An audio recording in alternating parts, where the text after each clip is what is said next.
পাড়ার দোকানে দাঁড়িয়েছিলাম মুদিখানার ফর্দ দিয়ে। একটি বছর 6-7 বাচ্চা এসে 5 টাকার একটা কয়েন দিয়ে বলল, দুটো ললিপপ দাও না কাকু। দোকানদার একটা ললিপপ দিয়ে বলল, 5 টাকায় একটা ললিপপ হয়, দুটো নয়। ছেলেটার মুখটা কাঁচুমাচু হয়ে গেল। দুবার লজেন্সটা হাতে ঘুরিয়ে বলল, তাহলে রেখে দাও, 5 টাকায় দুটো হবে এমন কোনো লজেন্স দাও আমায়। আমি বললাম, আরেকটা ললিপপ কি করবে তুমি? পুঁচকে মিষ্টি করে বলল, মা খাবে তো। আমি বললাম, ও, তুমি দুজনের জন্য লজেন্স কিনতে এসেছো?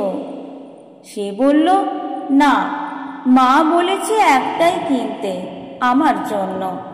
মা খাবে না বলেছে, বলেছে তুই খেলেই আমার খাওয়া। কিন্তু সেটা কি করে হবে? মায়ের মুখ আলাদা, জিভ আলাদা, পেটটাও তো আলাদা। আমি খেলে মা কি করে বুঝবে এটা মিষ্টি না টক? তাই কখনো হয়? আমি বললাম, ঠিকই তো, মা তো আলাদা মানুষ, তার তো খিদে পায়, লজেন্স খেতেও ইচ্ছে করে। আমি বরং তোমায় একটা ললিপপ কিনে দিই, তুমি নিয়ে যাও। সে ছেলে কিছুতেই রাজি নয়, গো ধরে দাঁড়িয়ে বলল, না না, লাগবে না, আমি আজকে অন্য লজেন্স নিয়ে যাই, আবার কাল 10 টাকা এনে দুটো ললিপপ কিনে নিয়ে যাব। আমি বললাম, বেশ, তোমার টাকায় তুমি তোমার মায়েরটা কেনো, আর আমি তো তোমার একটা আন্টি হই, তাই আমি একটা কিনে দিই তোমায়। একটু ভেবে বলল, না না, আমি নেব না। কি জেদ ওইটুকু ছেলের, কিছুতেই নিল না।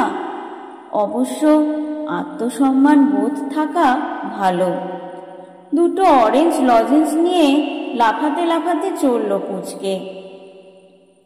আমি ওটুকু ছেলের আধো আধো ভাবনার দর্শন দেখে থমকে গেলাম। সব মায়েরাই বলে তুই খেলেই আমার খাওয়া।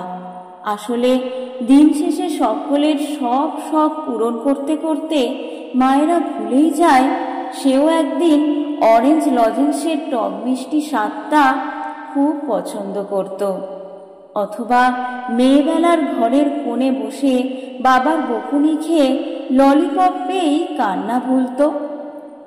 মায়েরা অনেক কিছুর স্বাদই ভুলে যায়। কষা মাংস মায়েরা খুন্তি করে তুলে ফুঁ দিয়ে স্বামী সন্তানকে দিলেও কখনো নিজের খাওয়া হয়ে ওঠে না। পুচকে কি সুন্দর করে বলল, মায়ের মুখ আলাদা, জিভ আলাদা, পেটটাও তো আলাদা, তাই আমি খেলে কি করে মায়ের পেট ভরবে? কত কম বয়সে মাকে আলাদা করে সম্মান করার কথাটা বুঝে গেছে। ওর মা হয়তো বলবে, তুই এখন একটা খা, বিকেলে আর একটা লজেন্স খাস।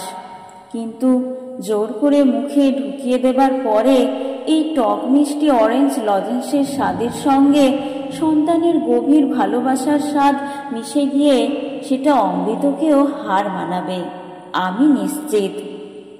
গোটা সংসারের দায়িত্ব যার উপরে, তার এটুকু সম্মান, এটুকু আদর বোধ হয় প্রাপ্য।